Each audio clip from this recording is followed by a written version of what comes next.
Hello, hello, hello. Um, Wanted to share a crazy ass experience that I just had. It's been brewing for the last little while, but the theme of this is it's never your responsibility to change yourself to make someone feel safe. And this is a very hard thought awareness that I've uncovered throughout my life. Just like things like people pleasing, and especially with the state of the world around the C word right now in the last 2 years, it's been pounded into people that you need to make them feel safe by doing things to your body, putting things in your body to do tests, etc. Uh, and it came to a culmination for me. And it's almost demented the level it went to, but I um, found a workshop that a good friend was offering, and it was the first opportunity to get everybody back together without masks, and that's how she advertised and how amazing it was going to be. And then that was back over 2 months ago, and then a month later, or a month before, it came out that would it be okay if everybody took a rapid test and all these things. And it hurt me to just see that the terms had changed, and now it was like, uh, please do this so that everybody else feels safe. And I'm like, the warrior, the part of me inside that's in integrity said, I can't agree to that. And it's not my responsibility if somebody gets sick or whatever. It's my responsibility to monitor myself, and if I feel sick, to not show up, but not to do something that makes a bunch of other people feel safe that violates my body. And I don't want to stick something up my nose and prove that I'm okay and all this kind of stuff just so that somebody else feels safe. So I responded to her, and and put a nice email together and says, this does not feel right to me. I will agree to uh, within the terms of what she said. It wasn't like absolute that you have no choice, you can't attend. I just said, I'm coming clean, and I'm saying I'm not going to do that, but I will offer out of compassion and respect for others that if I'm in the slightest bit sick, I won't show up. And I don't really like wearing the M word on my face either. And we agreed that I could just wear a face shield instead. But it took three different texts and a whole bunch of confusing interactions in that discussion.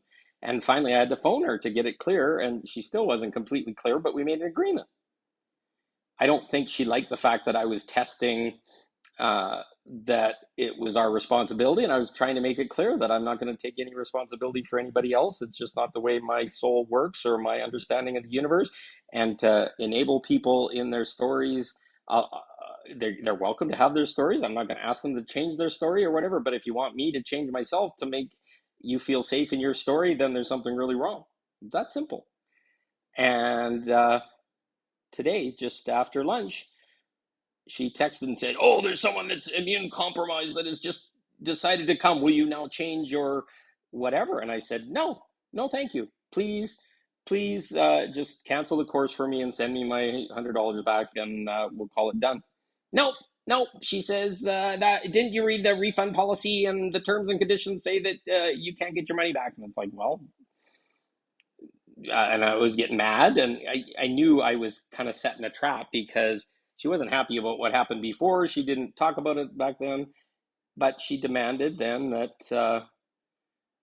she should get to keep the money because she changed the terms of the agreement. She changed the requirements, etc. And I said, no way. And finally, I just had to cut it off. She was like adamant and like really, really angry that I wasn't going to prostitute myself into doing this test to keep other people safe. And I even agreed to sit at the back of the room and all this stuff. But the moral of the story is my soul can no longer make other people feel safe. It's impossible. The safety comes from our own. And if people want to be safe, they should take measures to make themselves safe so that their mindset is safe. So I got this really, really nasty lesson based on a bunch of triggered energy that's hers. But basically, I may have to lose my $100 because I'm not willing to the terms. And it's crazy. But to have walked into that situation and to literally take on the terms of the agreement that was now being implied would have hurt my soul, or made me responsible for a part of other people that I can't. And the root of the story is we're doing this a lot when people are asking us to make them feel safe and do these things to that's against what we feel. We die a little bit every time we give up on it. So I had to make a stand, and I did it in the most beautiful and loving way possible. But when people don't listen and they get in their trauma and then trigger, sometimes you just got to say shut the fuck up and goodbye, because that's the thing that says there's something wrong here. You're messing with my energy, and I don't agree with it. So where in your life are people asking you to make them safe or to do things that make them feel safe? And I'm just going to ask you, if it's hard and it drives you nuts and all that kind of stuff, you're right in not wanting to do that anymore. What we can do is say, I'm going to be safe in the way that I feel safe. Like if I got a cough and a sneeze and I'm going beside grandma or whatever, I'm not going to go beside grandma today. And that's the right. That's how this works. It shouldn't have to be behind a piece of paper or some test. So safety has to be grown inside. If we enable people in their fear, worry, anger, whatever they've heard on the news, etc., we're not aiding them. So what we need to start doing is standing and saying, hey, I hear you. I hear that you're immune compromised. I hear that you're scared. I hear all these kind of things, but I'm not going to be sorry for that or sorry that you have that. That's yours. That's their lesson. That's their thing that they're going through. But in no way, shape, or form am I going to take some responsibility that I might hurt them or kill them by being myself and standing in my boundaries. And it shouldn't mean I don't get to go. That person should be probably going to the web version and not the in-person version if they're that scared. So their safety is based on theirs. Oh, I'm putting a mask on. I feel safe by putting a mask on. Oh, I feel safe by sitting at the back of the room or whatever, but you don't. It's kind of like what they do in schools nowadays. It's like you can't send your kid to school with peanut butter because one kid in the whole entire school of 1,000 kids might touch a door handle and have an allergy attack. Well, do we change the world for the one, or do we all take measures for ourselves? And once you become responsible for your own safety, people are going to be safe around you because they feel your safety and they're feeling the vibration. But if we prostitute ourselves, I hate to use that word because it's really strong, but if we give up something that's important to us just so that a few other people feel safe, I'm going to tell you right now, they don't feel safe because of that. They still feel fear, and then they use it against you to beat you over the head and say, you're not complying, you're not part of the pack or whatever, and then we all lose. So the first step in ascension, as far as I'm concerned, and has become very important to me, is to stand my ground when I disagree. I do not have to make other people feel safe by standing up for what feels right in my heart. What's right in my heart is mine and mine alone. And if other people don't agree with it, then that's great.